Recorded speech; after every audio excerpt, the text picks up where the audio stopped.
네, 국내 이슈 체크인 한양증권 권수영 과장과 얘기를 나눠보도록 하겠습니다. 안녕하십니까? 안녕하십니까? 네, 자 오늘 어떤 내용을 가지고 저희가 얘기를 좀 나눠볼지 이슈부터 먼저 확인해 보도록 하죠. 네, 오늘 첫 번째 이슈는 국내 증시 상대적 강세 지속되고 있다는 내용을 가지고 얘기를 나눠보도록 하겠습니다. 글쎄요, 전체적으로 글로벌 증시와 좀 상당히 좀 다르게 흘러갔다는 게 상당히 좀 이례적이었습니다. 여기서 좀 긍정적인 부분을 좀 어떻게 좀 찾아볼 수 있지 않을까 이런 생각이 드는데, 일단 뭐 코스닥 같은 경우는 또 외국인들이 또 들어와 줬다는 부분에서 또 긍정적이에요. 네, 맞습니다. 일단 뭐 글로벌 증시 대비했을 때 한국 증시가 굉장히 좀 견고한 흐름을 좀 유지를 하고 있고요.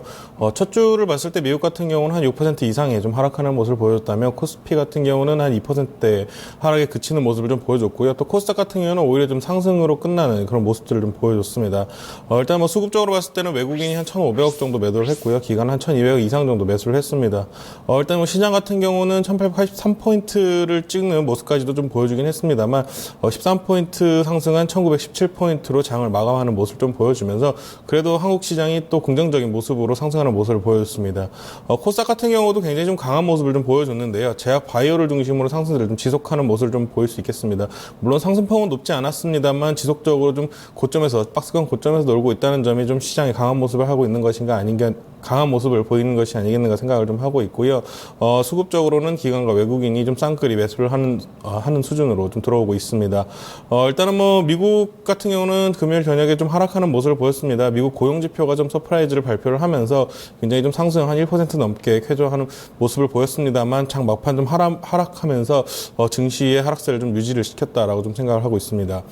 일단은 뭐 두 가지 정도의 좀 악재가 있다라고 좀 생각을 하고 있는데요. 일단은 뭐 추가적인 금리 인상이 뭐 4번 이상 진행될 수 있다라는 얘기가 계속해서 좀 다시 한번 나왔던 점이 있었겠고요. 그리고 유가 하락이 지속됐다는 점이 좀 어느 정도 투심을 좀 흐트러진 것이 아니겠는가. 더군다나 뭐 에너지 섹터가 에너지 섹터 쪽 시총이 굉장히 좀 큰 폭으로 크게 차지하고 있기 때문에 이런 부분이 지수 하락 압력을 좀 계속했다. 그리고 또 이 부분이 좀 지속될 수도 있겠다라고 좀 생각이 되고 있습니다. 국내 증시가 상대적으로 강세를 나타냈다라는 부분에 있어서 사실상 우리 과장님께서는 이전에도 이제 가격적 메리트가 있다 보니까 워낙 안 올랐었고 그런 부분에 있어서의 메리트를 무시할 수 없다. 좀 반등이 있을 거다라는 이야기를 해주시긴 하셨거든요. 그 밖에 그나마 좀 우리 증시가 이렇게 견조하게 흘러갈 수 있었던 어떤 환경적 요소들을 살펴본다면 어떤 것들이 있을까요? 뭐 여러 가지 좀 대외적인 환경이 좀 좋아지고 있다라고 좀 말씀을 드릴 수 있겠습니다. 물론 뭐 한국 증시 같은 경우는 오른 부분이 별로 없기 때문에 계속해서 뭐 1,900포인트 정도 선에서 위아래로 한 100포인트 정도 이렇게 좀 박스권을 계속 그려진 모습을 보여줬기 때문에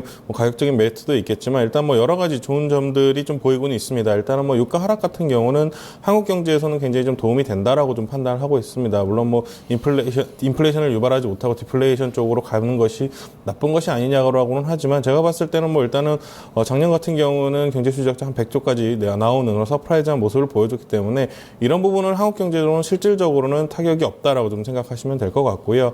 일단 뭐 디플레이션 우려경 같은 경우도 현재 뭐 생필품이라든지 담배, 음료, 뭐 주류 등 굉장히 좀 가격을 계속해서 좀 올리고 있거든요. 이런 부분이 어느 정도 인플레이션을 유발할 가능성이 높다라고 좀 상상을 하고 있습니다. 그리고 두 번째로는 또 엔화 강세가 굉장히 좀 일본 상품이 경쟁하는 한국 상품으로서는 경쟁력이 좀 굉장히 높아질 가능성이 높다라고 좀 생각이 되고 있습니다. 그렇다면 뭐 IT라든지 아니면 중공업 쪽도 굉장히 좀 좋아질 수 있겠고요. 그리고 또 굉장히 좀 중국인 요커들이 관광을 일본 쪽으로 많이 가고 있는데 엔화 강세가 지속이 된다면은 한국 쪽으로 좀 몰릴 수도 있는 그런 모습들을 보여주고 있습니다. 그렇기 때문에 뭐 오늘도 물론 시장이 하락 출발할 가능성이 굉장히 크다라고는 보고 있습니다. 다시 한번 1,900 지지를 테스트를 하겠다라고 좀 생각을 하고 있는데 오늘도 또 단기 매매가 나오지 않겠는가 좀 생각을 하고 있고요.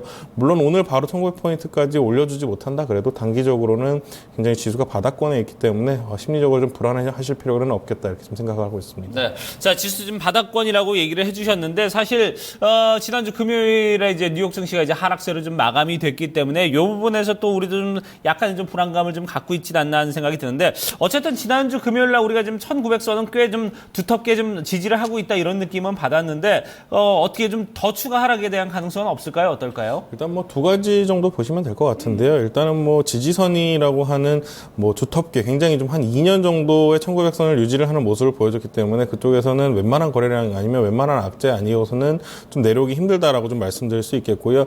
그리고 또 두 번째로는 PBR 1배 수준 아래로 깨는 경우는 때는 웬만한 경우도 또 없습니다. 보통 이제 뭐 시스템 에러라든지 PBR 1배를 깰 때는 항상 좀 뉴스가 많이 나오고 또 애널리스트들의 자료들이 굉장히 많이 나오는 수준입니다. 그렇기 때문에 심리적으로 좀 안정감을 갖고 매매를 하시면 될 것 같고요.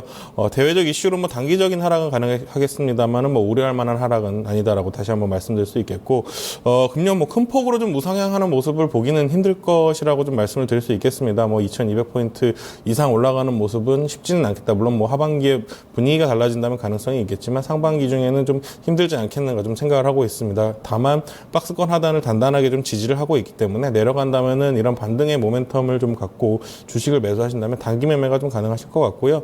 코스피보다는 코스닥이 좀 강세가 되지 않겠는가 좀 생각을 하고 있습니다. 그리고 제약, 바이오, 화장품 이쪽 좀 성장주 모멘텀이 좀 강화가 되겠습니다. 그 이후에는 성장하는 섹터가 없기 때문에 보통 성장하는 섹터가 없을 때는 오히려 좀 성장성이 크고 꿈이 좀 큰 주식 쪽으로 자금이 몰리는 부분이 있습니다.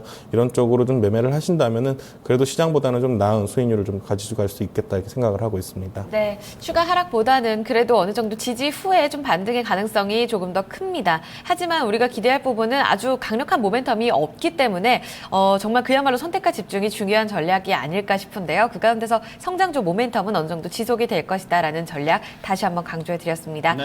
오늘 전략 여기까지 듣겠습니다. 한양증권 권충현 과장과 함께했습니다. 감사합니다. 네, 고맙습니다. 감사합니다.